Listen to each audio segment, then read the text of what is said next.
Imagine walking into a room carrying basically the financial equivalent of a luxury sports car. Right. Or, a sprawling suburban house. Right. Or even a fully funded retirement portfolio. That's all at once. Exactly. All at once, just hanging heavily around your neck. That is quite an image. Yeah. So today, we are not looking at traditional stock portfolios or anything like that.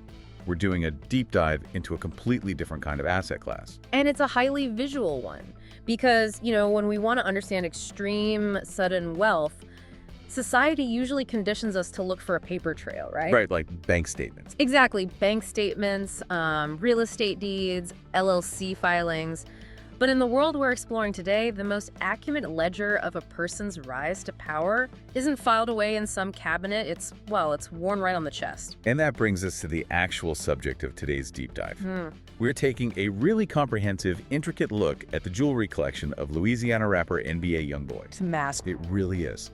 Based on an incredibly detailed breakdown we have from the Rap Thread platform, we are examining a collection estimated to be worth over $10 million. Wow. Yeah. And, YoungBoy, who came up from the streets of Baton Rouge, has built an estimated $60 million net worth.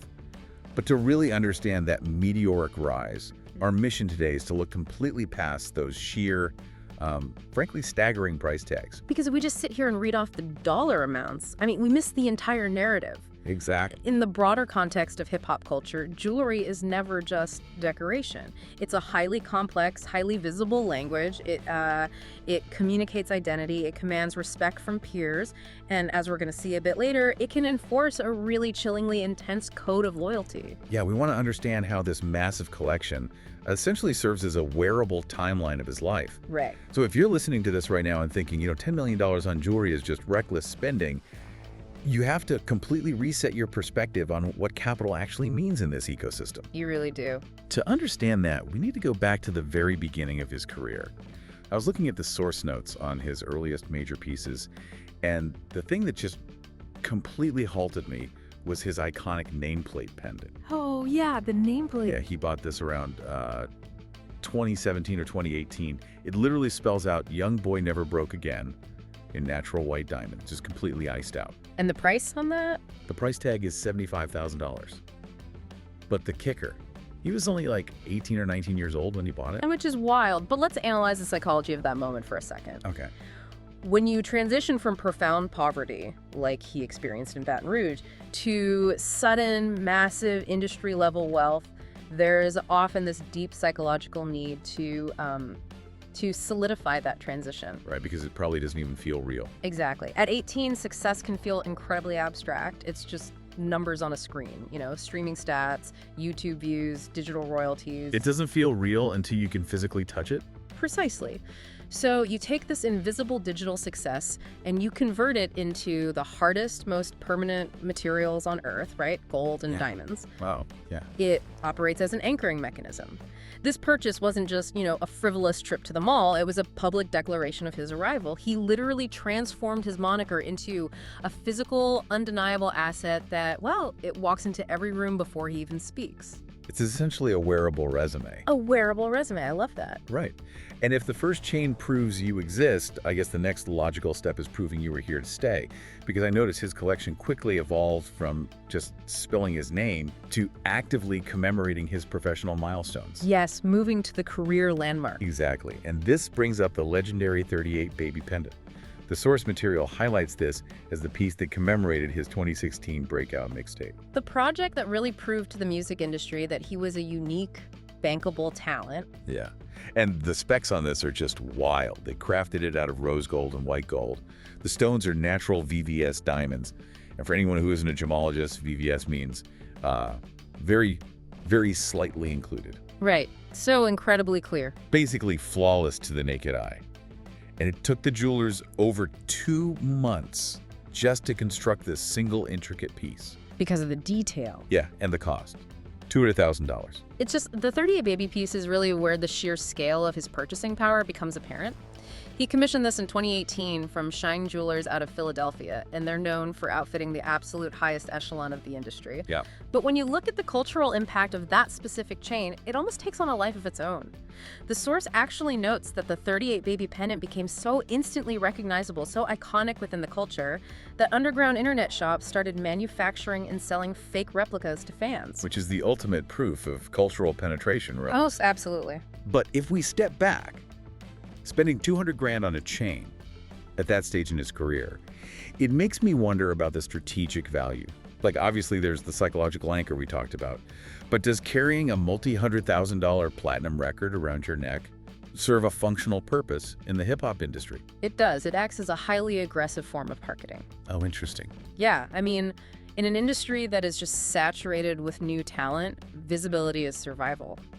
That pendant became a core part of his brand identity. It told executives, collaborators, rivals, everyone that he wasn't just a one-hit wonder. Right, he was an institution. Generating massive capital, yes. Okay, so he establishes his own identity, he proves his success is real, but the source material shows a fascinating pivot right after this. The shift in the collection. Yeah, the collection shifts. He stops using his capital to just declare his own name, and he starts using it to manifest respect within the broader hip-hop community. And this is a crucial evolution. He's moving from self-declaration into the cultural economy. He starts acknowledging the architects who influenced his sound. Right, and the prime example of this is the Young Thug tribute pendant, which he commissioned in 2018. The detail on that one is crazy. Unbelievable. It is a literal portrait of the rapper Young Thug's face, modeled directly after a still from a music video. Thug is wearing sunglasses, he's smoking a blunt, and to get those facial features and the lighting contrast right, the jewelers used multicolored VVS diamonds. Like white stones, yellow stones. Various colored gems, yeah. Another 2 months of labor and a price tag of $150,000. Well, the necessary context here is that Young Thug wasn't just a peer. You know, he was a major inspiration and a legitimate mentor to Young Boy long before he achieved global fame. Oh, that makes sense. Yeah, Thug actually came out and publicly expressed a deep, profound sense of honor for this gesture.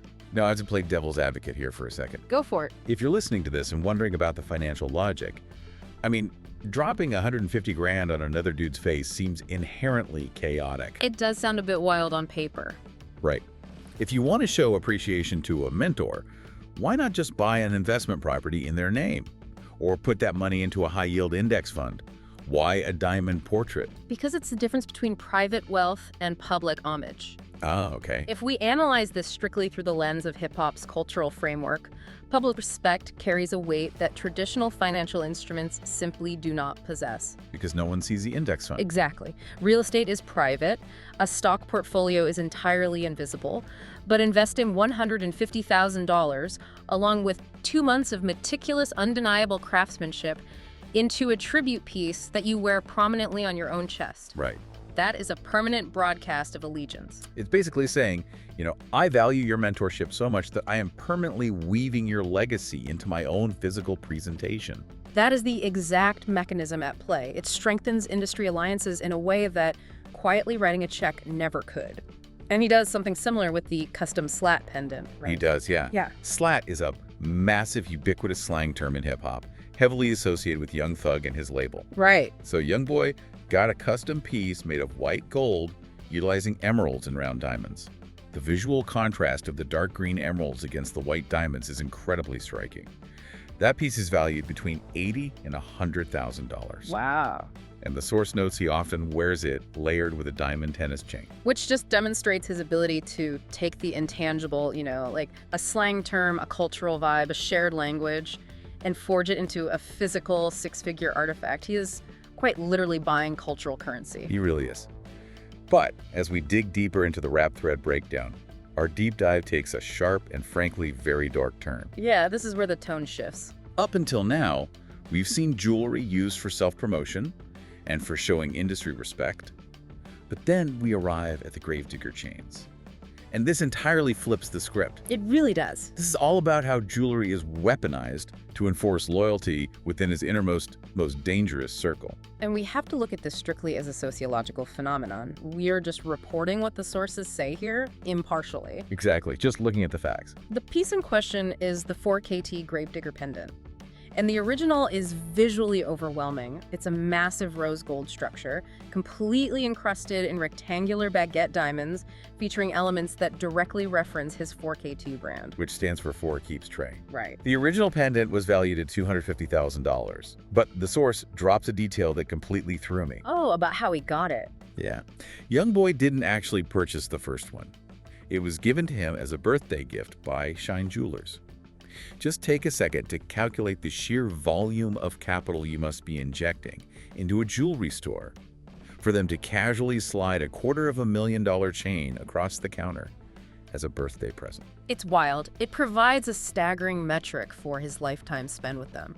But the real story here is how he weaponized the design. Right. Because he took that gift and commissioned between 5 and 7 exact replicas. Right, which means he deliberately spent an estimated $1.5 million.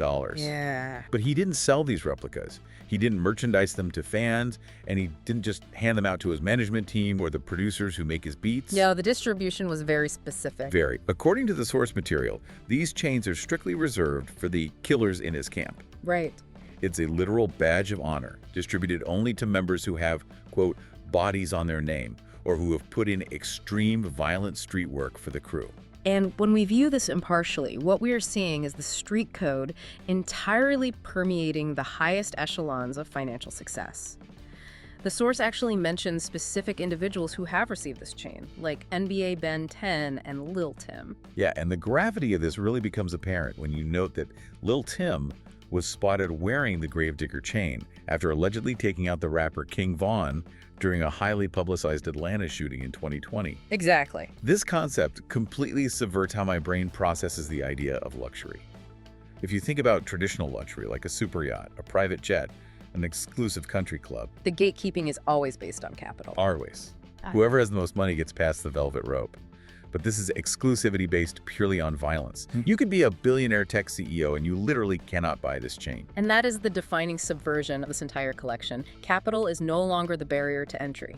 Extreme, dangerous loyalty is the barrier. In this specific subculture, the jewelry ceases to be mere adornment.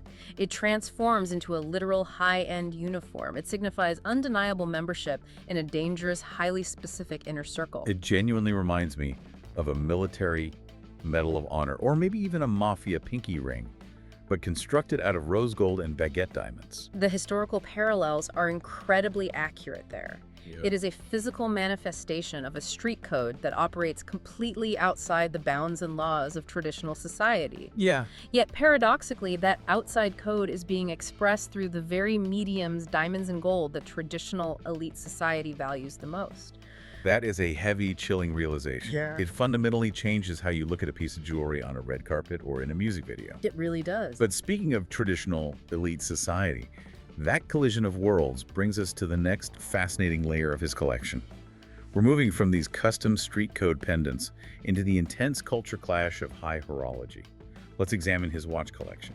Oh, this is the exact intersection where YoungBoy's newly minted wealth collides head-on with traditional, centuries-old European luxury. The centerpiece here is his iced-out Audemars Piguet, or AP, skeleton watch, which he picked up around 2019. Now, Audemars Piguet represents the absolute pinnacle of prestigious Swiss watchmaking. They've been doing this since 1875. Yeah, and the skeleton design is a marvel of engineering. The face is stripped away so you can see all the intricate, microscopic mechanical gears and springs moving inside the watch. And we really should note the traditional gatekeeping involved here. Money alone usually cannot secure an AP skeleton at retail. You need a long, documented purchase history and deep industry connections just to be put on the waiting list. But YoungBoy's AP skeleton isn't just an exclusive feat of engineering. It is completely aggressively covered in aftermarket diamonds. Every millimeter. Every possible millimeter of surface area is set with stones. The estimated value on that piece is around $200,000. He also owns an AP Royal Oak with diamonds, featuring that iconic octagonal bezel you see on elites like LeBron James and Jay-Z, coming in around $50,000. The collection also heavily features Rolexes. Yes, the diamond bust-down Rolexes. He favors the Datejust, or day-date models, but again, completely covered in custom diamonds. The dial, the band. Even the winding crown. These run about 50 grand each. And alongside the watches, he has a 38 baby ring worth 20 to 50,000, heavy Cuban link chains, and diamond tennis bracelets. Ledger classic. And actually, wait, fun little detour here from our source notes. I had to look this up because I always wondered why we call an incredibly expensive diamond chain a tennis bracelet. Oh, right. Did you know it's literally because of the tennis champion Chris Evert? During a match in the 1987 U.S. Open, the clasp on her delicate diamond-lined bracelet broke, and she literally stopped the match and made the officials wait until she found it on the court. That's amazing. The name just stuck forever. It perfectly illustrates how an item transitions from high society function into broader cultural iconography. From the grass courts of the U.S. Open, straight to NBA YoungBoy's wrist. Yeah. But I want to go back to the bust-down concept, because this is where the culture clash actually happens. Oh, yeah. For anyone unfamiliar, a bust-down watch is when you take a pristine, factory-made luxury watch, hand it to an independent jeweler, and they physically drill holes into the metal to set custom aftermarket diamonds into it. It's intense. To me, it sounds like taking a pristine, historically significant vintage Ferrari and immediately spray painting it gold in your driveway. That is a great analogy. I have to imagine traditional watch purists absolutely despise this practice. I think despise might be an understatement. In the traditional European watch collecting community, altering a Swiss timepiece that took hundreds of hours for a master horologist to meticulously assemble is viewed as the destruction of art. Yeah, it instantly voids the warranty, ruins the factory finish, and is generally seen as deeply disrespectful to the heritage of the brand. So if the people who make the luxury goods hate it, and the old money collectors hate it, why do it? Why take a perfectly good $30,000 watch and drill holes in it? Because that outrage is the entire point. Really? Yeah, it is an intentional act of rebellion. The traditional luxury market relies on quiet wealth, subtlety, and gatekeeping. Hip-hop, conversely, utilizes volume. In this context, spending $30,000 to buy an exclusive watch and then spending another $30,000 to drill into it and cover it in ice, that is the ultimate flex of power. It's saying, I have so much capital that the rules of your heritage brand no longer apply to me. Exactly. It proves that you have the financial dominance to override centuries of traditional European craftsmanship and forcefully bend it to fit your own aesthetic. Wow. It isn't about conforming to their idea of luxury, it's a statement of dominance over the luxury market itself. That reframes everything. It's not just shiny, it's a deliberate disruption. Let's try to wrap our heads around the total math here as we pull these threads together. Let's do it. Based on the source material we've unpacked, if we tally up the nameplate, the 38 baby pendant, the Young Thug tribute, the slat pendant, the staggering 1.5 million in Gravedigger chains, the APs, the Rolexes, the rings, and the tennis bracelets. That's a lot of metal. We're looking at over $2.6 million in just the specific known pieces we discussed today. And when industry jewelers evaluate the unseen pieces and the daily wear items, they estimate the total complete collection easily surpasses $10 million. $10 million in wearable assets. But out of all the numbers in the source material, the statistic that genuinely stopped me in my tracks was this. Yeah.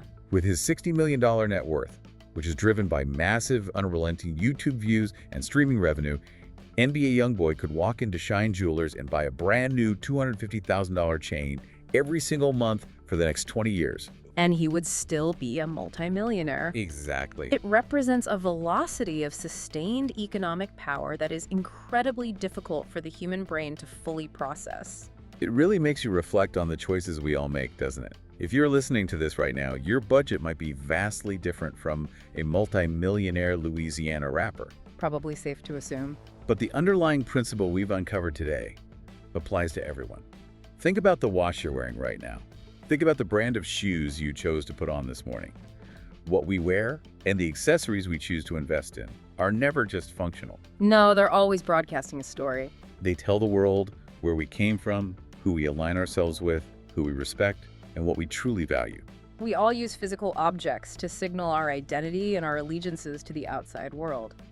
YoungBoy is simply executing that fundamental human drive on a $10 million hyper-visible scale. So I want to leave you with a final thought to mull over as you go about your day. Imagine a scenario centuries from now, long after the digital streams have vanished, after the bank statements have dissolved and the spreadsheets are gone. If future archaeologists dig up this $10 million collection of rose gold and VVS diamonds, what will these heavily encrusted artifacts tell them about our society's hierarchy? What will a Gravedigger chain tell them about our dark definitions of loyalty? Because when they try to understand who we were, they won't be looking at our investment portfolios. They'll be looking at the weight of what we wore on our necks. It's a fascinating historical thought experiment, the absolute true weight of success perfectly preserved in ice. Thank you so much for joining us for this deep dive. We'll see you next time.